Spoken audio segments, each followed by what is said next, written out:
Well, if you are experiencing hair loss, you're definitely not alone. It's a condition that doesn't just affect men, it also affects millions of women here in the U.S. It certainly does. And the good news is there are now more treatment options available than ever before. Dr. Katherine Kao, plastic surgeon at UT Physicians, is here to break it all down for us. Welcome, Dr. Kao. Nice to see you. Thank you for having me on here. And first of all, let's talk about these numbers and some of the causes of hair loss. Is it really true that about 50% of women will experience some sort of hair loss in their lifetime? Yeah, and you know, hair loss in women is a topic that we don't talk enough about. We're comfortable talking about men and hair loss, but not women.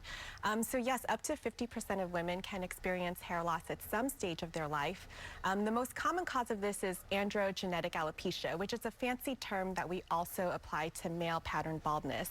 So if you're a woman with hair loss, you're not alone. Many women experience this as well.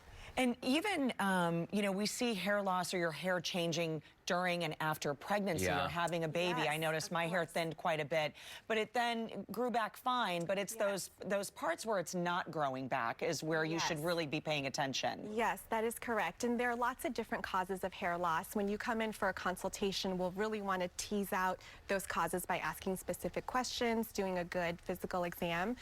In women, like you said, pregnancy, stress can be a cause of hair loss, nutritional imbalances, hairstyling preferences, and also just genetic hair loss, hereditary hair loss. We are seeing, by the way, on our screen, of course, this list of causes. And doctor, it's important to focus on what's causing the hair loss because you say for your patients, the cause of hair loss can influence the type of treatment. Yes, that's certainly true. So for women specifically, we like to style our hair certain ways. So some women like to wear tight ponytails. If you're athletic and you need to keep your hair back, that's something you may do. But over time, that can actually pull on the follicle and cause damage and hair loss. Hair products that you use can be toxic to the hair shaft and cause breakage of the hair shaft. And heat styling can also cause damage. So if this is the cause of hair loss, we want to modify those practices. Some women also may have nutritional deficiencies like iron deficiency or vitamin deficiency. And to treat these, we would, of course, supplement those.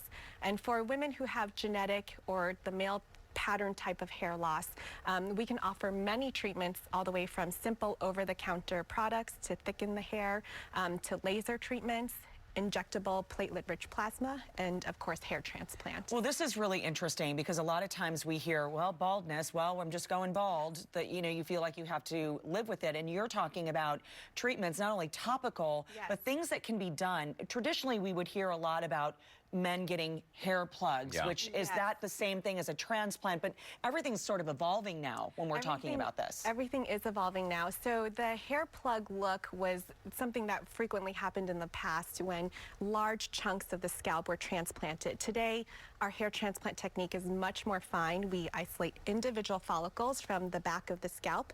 And the longevity and success of the hair transplant is based on a concept called donor dominance. So that means that the follicles on the back of the scalp will maintain their resistance to balding. And if you notice, in men with really severe balding, they still have that strip. The patch, Exactly.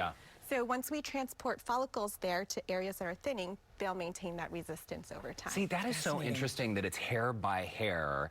And if someone chooses to go through this process or the treatment is right for them, describe what they can expect. I mean, is it the type of thing where you have to bring them in and put them under?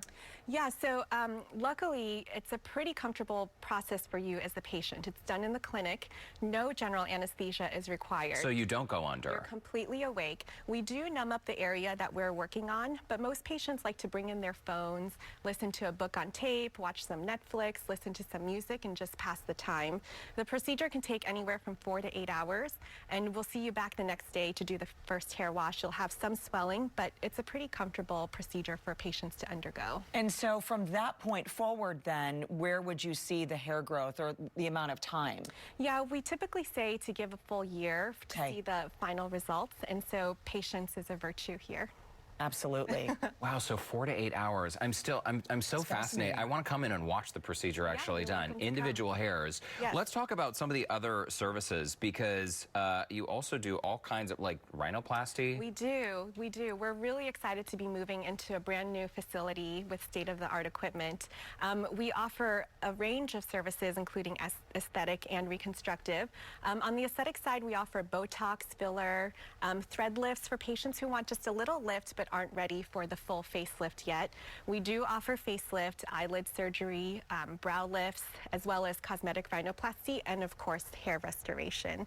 And on the reconstructive side, we offer reconstruction for head and neck cancer, skin cancers, reconstruction after gunshot wounds, trauma. Oh my gosh. So we do a full range of reconstructive services as well. It's really incredible and comprehensive as well, and it's very interesting when you're not ready to make sort of those cosmetic steps for that full surgery, that there are other options to explore. And if somebody's thinking about looking at some hair replacement procedures, a quick consultation with you and the rest of the team? Yeah, we would love to see them in the clinic. I'd love to see them for a consultation, kind of let them know what I think their hair loss is progressing as, what we can offer as a treatment option, and how we can help them. And you can see the special offer on your screen right now. The UT Physicians Texas Center for Facial Plastic Surgery is offering that consultation totally free if you just mention Houston Life now through December 25th. If you'd like to schedule your consultation, you can call 713-486-5019. And for more information about the Center for Facial Plastic Surgery,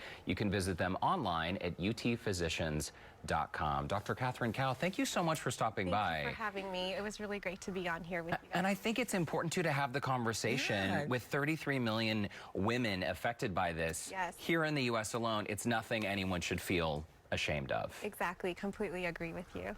All right. Thank you so much for coming in. Appreciate it. Well, next on Houston Life, the end of the year is quickly approaching. If you want to put money